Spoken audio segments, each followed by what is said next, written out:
सुंदर गाँव हमर मिथिला,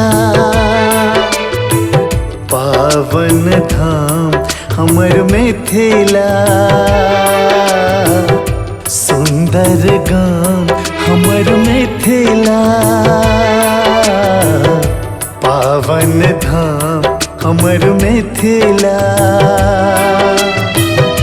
धरती पर भेटत नयो कोनो एहन देश, सबसँ अलग छै तऽ सबसँ विशेष हमर मिथिला, हमर मिथिला, हमर मिथिला, हमर मिथिला। सुंदर गाँव हमर मिथिला, पावन धाम हमर मिथिला। सुंदर गाँव हमर मिथिला, पावन धाम हमर मिथिला। धरती पर भेटत नहियो कोनो एहन देश, सबसँ अलग छै तऽ सबसँ विशेष हमर मिथिला, हमर मिथिला, हमर मिथिला, हमर मिथिला।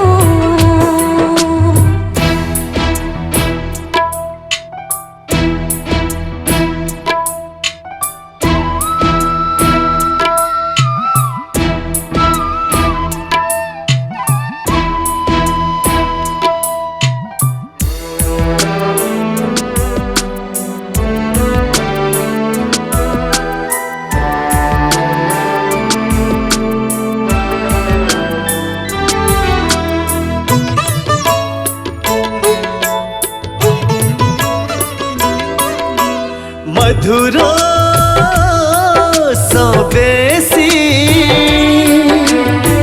मिठगर बोली बड़ा प्यारा। पग पग छै पोखर, चारू दिस हरियर नजारा।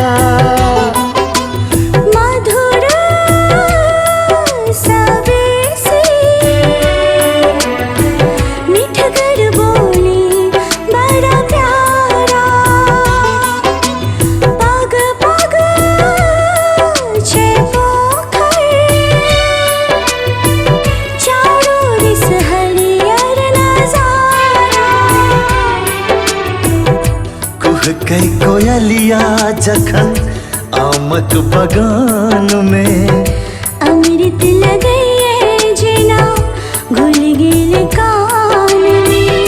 गाछी के बीच बनल सुंदर मचान, बैसल ओही पर कियो छेड़ैए तान।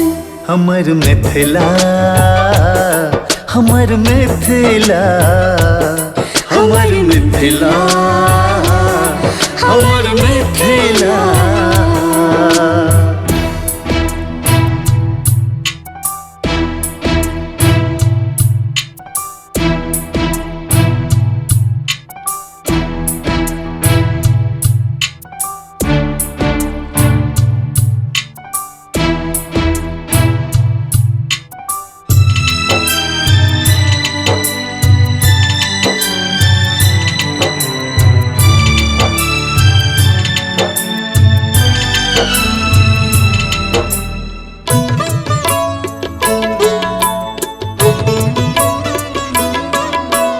रामक छन सासुर,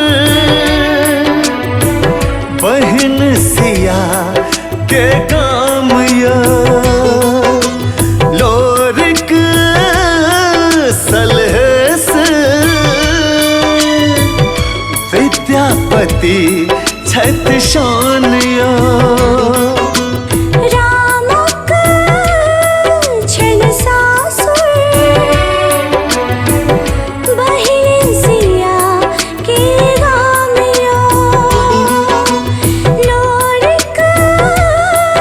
सलहे